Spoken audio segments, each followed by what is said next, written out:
The specific order here on birthright citizenship. Until now, that was understood as a right under the 14th Amendment. If you were born here in the U.S., no matter the status of your parents, you're an American citizen. Yes, and it's something that I never imagined was an issue. Federal law also enshrines the same language. Someone born or naturalized in the United States and subject to the jurisdiction thereof. And that's the magic phrase that people on the right seize upon to say that there is no such thing as birthright citizenship, because they argue that that means that someone who has a child here must also be subject to the jurisdiction, and that means a citizen of the United States or a lawful permanent resident, not somebody who is subject to or a citizen of another country. That's the argument. It's never been specifically tested, although the Supreme Court has come close in a number of cases, most of which go back 100 or more years. So, I mean, you don't have to have a law degree to know that an executive order doesn't trump what's in the Constitution. So explain to us legally what's going to happen here, what process this is. Could judges just look at this and be like, no, the Constitution says this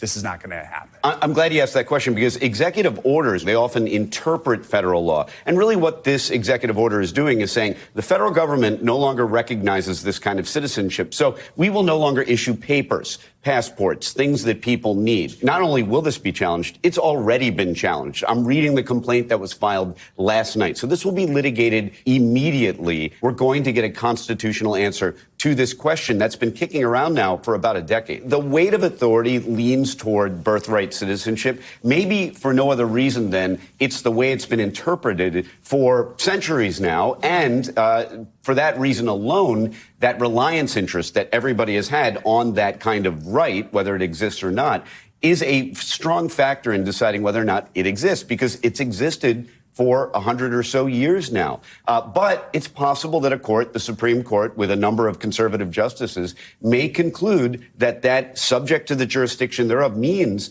that someone born on U.S. soil must additionally be born to somebody who is lawfully here. Not necessarily a citizen, lawful permanent resident, but not somebody who is here illegally, in the same way that children of ambassadors do not get birthright citizenship. That would be the argument.